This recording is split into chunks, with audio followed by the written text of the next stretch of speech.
Allez, salut tout le monde, depuis tout à l'heure. Alors, je voulais vous remercier à tous ceux qui étaient là pendant le live, qui m'ont soutenu, qui m'ont aidé et qui m'ont conseillé. Vraiment, merci encore à vous.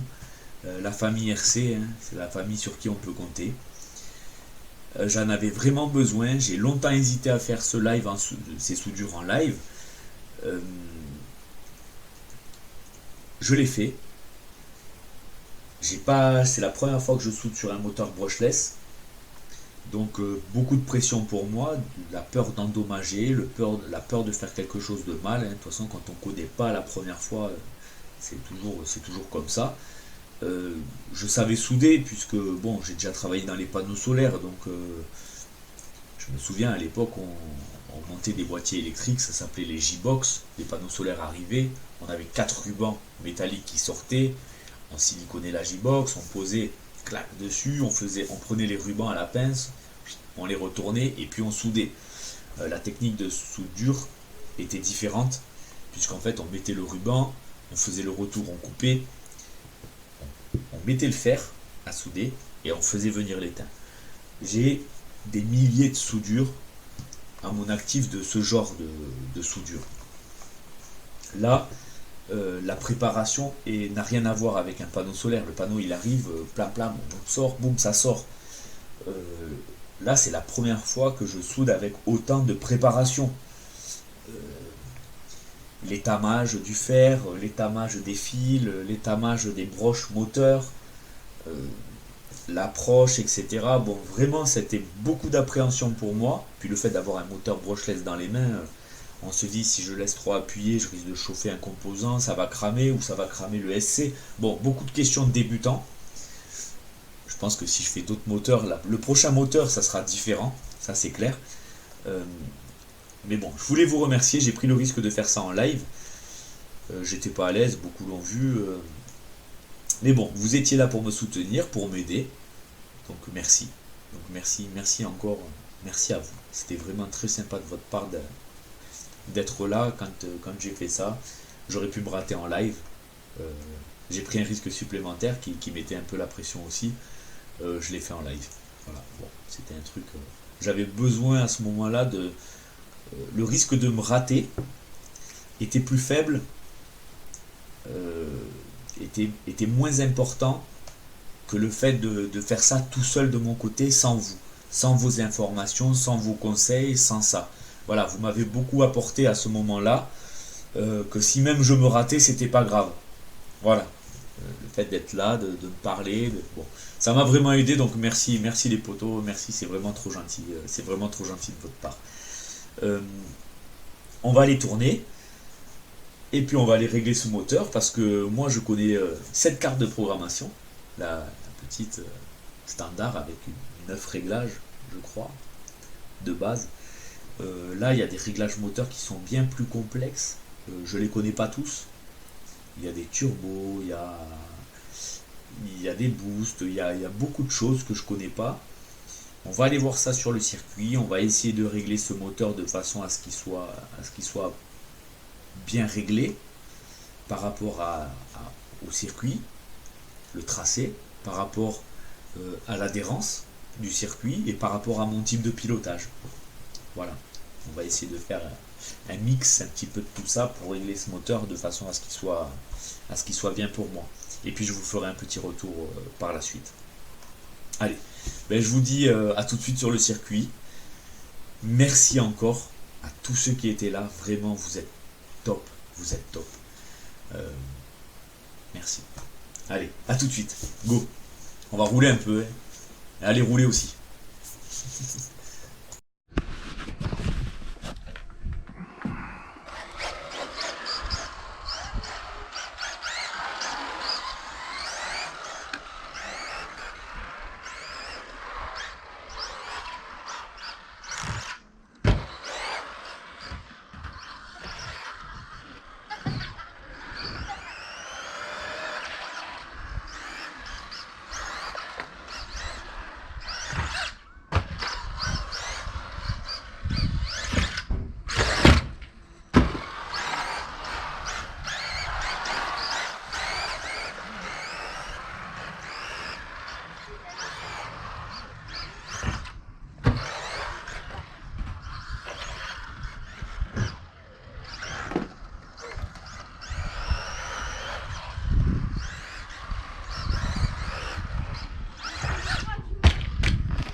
Ouais, carrément. Ça y fait vachement pour les bosses. Celle-là, c'est plus facile.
Ah, plus de batterie.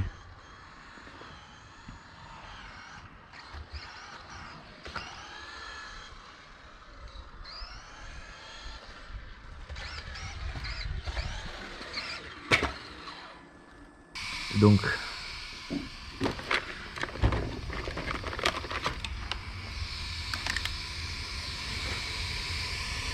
ouais. Au viewing.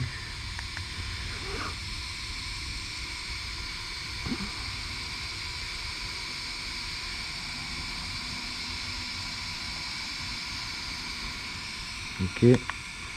Mode 3, ok. Item, reverse, cut-off, value, 3 volts, ok. Allez, je pense que là...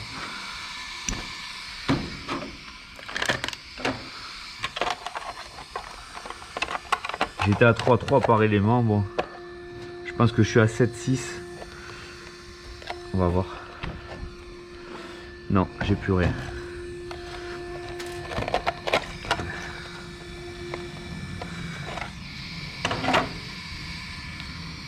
Ça fait froid. Allez, bon. On éteint. Bon, j'espère que ça vous a plu les amis. J'ai le... Donc, ici... Ouais, j'ai le... Il faut que je fasse quelque chose par rapport à ça parce que j'ai mon double face qui prend que sur la petite partie au milieu. On va faire quelque chose. On va faire quelque chose. Allez. Bon, en tout cas, ça marche très très fort. Je vous dirai tous les réglages qui ont été faits. Et puis voilà. J'espère que cette vidéo vous a plu. C'était court, c'était quelques tours de circuit pour vous montrer le variateur, le moteur, les soudures ça va pas bougé. voyez, j'ai un peu d'astro dans le moteur qui est rentré. Je vois un petit morceau vert. On va passer ça, on va nettoyer tout ça. Et puis voilà, on va contrôler la tension de la batterie parce que... Mais je pense que...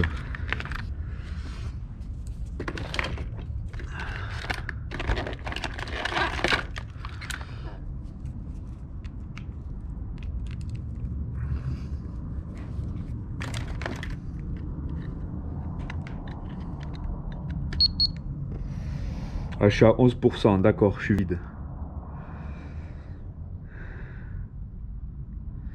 Pourquoi il me dit NS? Ah d'accord, ça veut dire qu'il y a un élément qui est en train de rendre l'âme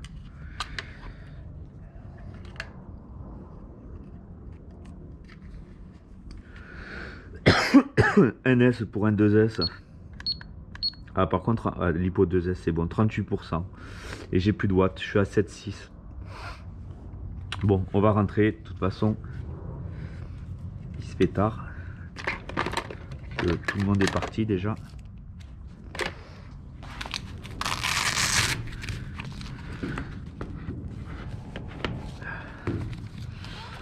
On chargera ça à la maison. Comme vous le savez, il faut que j'achète un chargeur.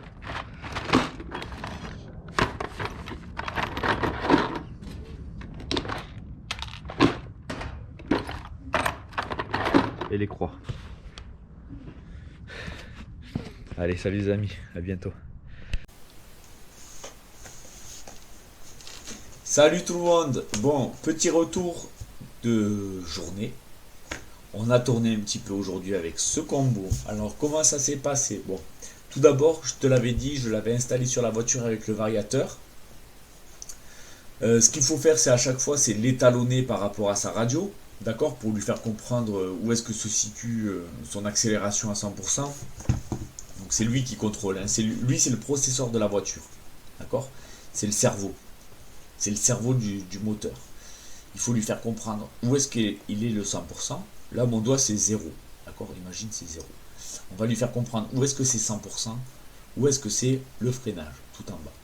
Donc, quand tu fais ça avec la radio, il y a une procédure à suivre qui t'explique, qui va te dire, il faut que ta radio ait les trims à 100%, le throttle à 100%, le freinage à 100%.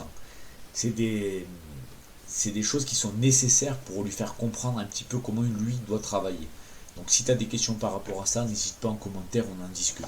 D'accord? Moi je l'ai fait sur ça. Il faut le faire sur chaque nouveau ESC que tu as sur ta voiture. Il faut le faire. Parce qu'il y a des fois des gens qui diminuent le throttle quand ils font piloter des enfants, ils diminuent. Et puis en fait, quand le jour où ils étalonnent avec un nouveau, ils oublient de monter à 100%. Et du coup, ils n'ont pas la pleine puissance sur toute la gâchette. Ils ont la puissance sur pas beaucoup. Bon bref, si tu as des questions par rapport à ça, tu le sais, n'hésite pas. Donc, premier tour de roue avec ce moteur. Je remercie encore ceux qui étaient là ce matin, qui m'ont permis de souder ça, qui m'ont aidé à souder ça. Premier tour de roue, déçu. Très franchement, j'arrivais pas à prendre une double bosse. Le circuit de Fenouillet, il n'y a pas de simple bosse. Tu vois, c'est pas juste, oh, je fais une bosse et je continue. C'est vraiment que des doubles bosses. Ça veut dire que tu dois foutre un coup de gaz pour pouvoir atterrir sur la deuxième bosse. Tu vois, normal. Tu prends la première bosse pour atterrir sur la deuxième. Si tu n'as pas assez de puissance, tu te retrouves à taper une bosse, tu roules et tu te tapes la deuxième bosse. Tu as perdu un temps monstrueux sur ton chrono. Donc c'est pas compliqué. Donc premier tour de roue, déçu, j'arrivais pas à prendre la double bosse. Aucune. Quasiment aucune. Donc je rentre au stand, je me dis je vais changer le pignon d'attaque. Je change le pignon d'attaque, je passe d'un 19 à un 22 en essayant de tirer plus long. Et puis en fait, problème similaire. Donc je rentre encore au stand. Et je me dis, il faut brancher la carte de programmation, il faut faire quelque chose. Et en galérant au niveau de la carte de programmation, elle essayait de se connecter à l'ESC et la connexion ne se faisait pas. Et en fait, je faisais quelque chose de pas bien. C'est que j'alimentais ma carte de programmation avec une batterie externe, une IMH, des petites piles comme ça. sans brancher ma lipo voiture. Et la connexion ne se faisait pas. Et en fait, ce qu'il fallait faire, c'est ne pas utiliser mon boîtier externe d'alimentation de l'ESC et alimenter le boîtier externe de l'ESC avec ma lipo voiture. Voilà. Pour ceux à qui ça parle, ils rigoleront. Ceux qui connaissent pas, ben, demandez-moi et puis je pourrais vous aider parce que je connais maintenant. Donc, quand j'avais eu mon problème de branchement ESC, Farid me dit: ça va alors ce combo moteur? Oui, mais j'ai un problème, j'arrive pas à le connecter à l'ESC. Ah, attends, j'arrive. Il arrive. Et puis il me dit: ah ouais, non, ça se branche pas comme ça, t'as pas besoin du boîtier externe, là tu peux brancher avec ça. Il m'explique. Super. Il rentre dans les paramètres de l'ESC. Et puis là, en fait, il se met à pianoter comme jamais, quoi. Enfin voilà, tu vois, tu sens la personne qui connaît le truc. Et puis en fait, il m'explique le timing, le boost, le throttle rate, le curve, le machin. J'en ai pris. J'ai eu ma session formation ultra rapide. Et du coup, je repars sur circuit. Et puis là, le moteur n'avait rien à voir. Rien à voir. Je suis passé d'un moteur où j'arrivais pas à prendre les bosses, etc. Vraiment très lent. À un moteur qui bombardait, les amis. Qui bombardait. Et c'est là où je me dis, ouais, mais en fait, un 13.5, bien réglé, ça bombarde. Enfin, pour moi, hein. Pour moi, attention. Les gens qui regardent des vidéos, mes vidéos, et qui sont déjà en compétition, qui sont déjà sur des 6,5, etc., etc., bon, les gars, soyez indulgents aussi, quand même. Soyez cool. Pour moi, le moteur, c'était le jour et la nuit. Tout simplement, le soleil et la glace. Le plus et le moins. Le chien et le chat. Bon, bref. T'as compris quoi, c'était complètement rien à voir. On a un 13,5, premier tour de roue paramétré par défaut, j'étais déçu. J'étais déçu. Farid est arrivé avec son ami, ils ont pris le programmateur, ils m'ont tout expliqué. C'est devenu, pour moi, un avion de chasse. Pas pour un pro, hein. Pas pour quelqu'un qui connaît, tu vois. Mais pour moi, c'est devenu un avion de chasse. Et du coup, j'arrivais à prendre toutes les bosses, etc., etc., etc. Donc, comme tu l'as vu dans la vidéo où je tourne, j'arrive à prendre des doubles bosses, alors qu'avant, j'y arrivais pas. Donc, comme quoi, le moteur, en fait, il ne libère sa capacité que quand il est bien programmé. Si tu le programmes mal, ça sert à rien, en fait. Ça sert à rien. C'est pas parce que tu vas diminuer dans les T que tu auras plus de tours minutes que tu seras plus rapide. En fait. Tout simplement. Tout simplement. C'est ce que je voulais dire aujourd'hui par rapport à ce retour d'expérience. Parce qu'au début, j'étais très déçu. Vraiment, je te le dis, j'ai tourné, j'avais les boules. J'avais les boules. Au fond de moi, c'était pas les boules, c'était pas énervé. J'étais déçu. J'étais déçu. Je suis mince, 13,5, ça va pas assez vite. J'arrive même pas à prendre des doubles bosses. Comment ça se fait? Même avec mon 8,5 qui me coûtait 3 fois moins cher, j'arrivais à prendre les doubles bosses. Tu vois, pour te dire. J'étais déçu. Et puis là, voilà. L'ange est tombé du ciel, Farid, il arrive avec son ami, il me programme ça, il m'explique le timing, le boost, le machin, le truc.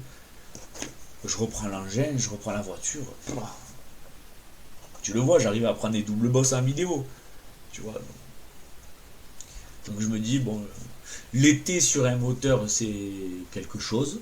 D'accord, c'est un paramètre à prendre en compte. Forcément, en compétition, 13,5 T, c'est le standard. En dessous, tu n'es pas en standard. Donc c'est quelque chose. D'accord. Les KV, c'est quelque chose. C'est quelque chose, bien sûr. C'est ok, j'ai mon moteur qui tourne à 3600 tours minutes par volt. Voilà, ça veut dire quelque chose, les KV. Mais ensuite, en fait, il n'y a pas que les KV, quoi. Sur mon 8,5 en Hobby-Wing, j'étais à 4650 tours minute. D'accord? Sur lui, je suis à 3600 tours minute. J'ai 1000 tours de moins avec lui. C'est ça que moi, c'est pour ça que je fais cette vidéo et que je m'attarde à...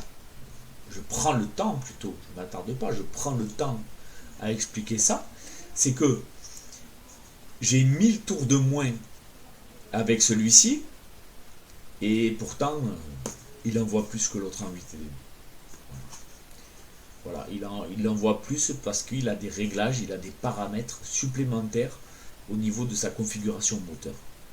Donc ça c'est hyper intéressant parce que quand on achète des moteurs des fois sur des sites, etc., qu'on paye pas trop cher et tout, on regarde en fait les KV, on regarde ci, on regarde ça, mais en fait il n'y a pas que les KV. Il n'y a pas que les KV, il n'y a pas que les T. Voilà ce que je voulais dire aujourd'hui. Mon retour d'expérience, c'est ça.